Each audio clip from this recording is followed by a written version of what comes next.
Nature or nurture? Narcissism. Is it genetically hereditary or has it been hereditary and environmentally based? It's a big discussion at the moment with Dr. Salerno and his claims that narcissism is purely genetic and it's about traits and how high or low you are in them. I wanted to talk about it because I come from a narcissistic family unit. I know what it's like to grow up in an object relations failure. So I wanted to give my sort of 2 cents and bring some, I think, good clarity to the argument. So let's talk about Dr. Salerno's absolutist view on narcissism and how it impacts survivors of narcissistic abuse. His position is clear. Narcissistic traits are innate and unchangeable. But how does this perspective affect those who are healing from the trauma of such abuse? First, Salerno's claim is fatalistic. By asserting that narcissistic traits are purely genetic, in my opinion, he robs survivors of their agency and hope. When survivors internalize the idea that narcissists cannot change, we feel trapped in a cycle of despair, believing they can never escape the shadow of abuse. This can hinder our healing process as we adopt a victim mentality that prevents us from reclaiming our power and moving forward. Again, victim mentality is a very grandiose ego defense. Next is the hypocrisy inherent in his argument.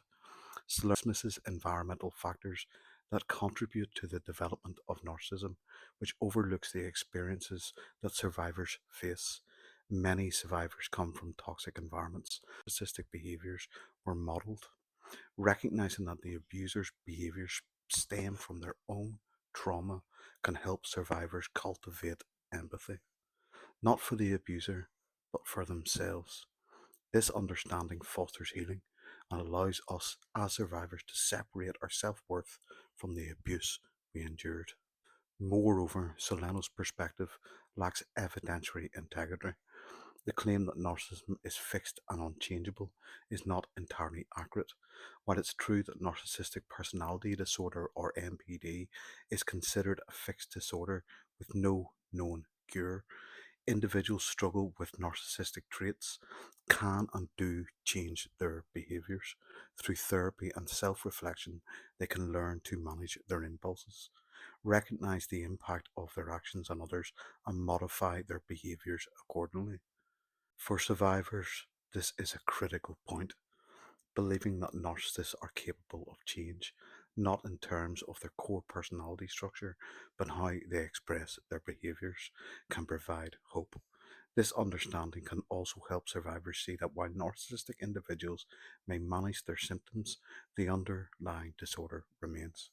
Therefore, it's essential for us to set realistic expectations in our healing journey, focusing on personal boundaries and self protection.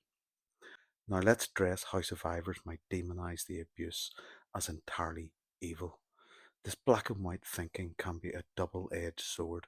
On one hand, it helps survivors detach from the trauma and establish psychological boundaries. It's very, very important.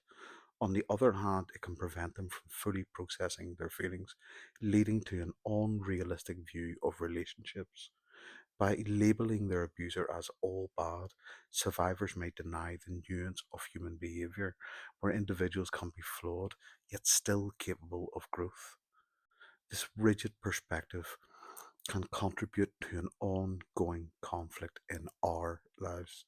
We struggle to trust others, projecting our perception of our abuser onto new relationships, believing anyone can become similarly abusive. This defensive stance hinders our ability to form meaningful connections and to engage fully in the healing process. The black and white thinking that Salerno embodies complicates a survivor's healing further. By viewing the relationship in absolute terms, survivors demonize their abuser as entirely evil, which prevents us from truly processing our feelings.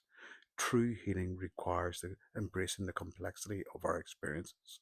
This means acknowledging our suffering while recognizing our strength in surviving it. Dr. Salerno's absolutist view on narcissism presents a fatalistic, hypocritical, and evidentiary unsupported perspective that can hinder the healing process for survivors.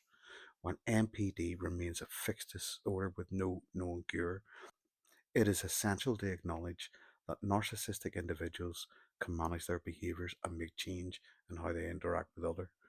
By embracing a more nuanced understanding that considers these dynamics alongside environmental factors, survivors can reclaim their agency, cultivate empathy, and ultimately foster a deeper sense of healing. Healing is about recognizing that we are not just survivors, we are resilient individuals capable of growth, change, and creating a fulfilling life beyond the abuse. Peace out. Loads of love.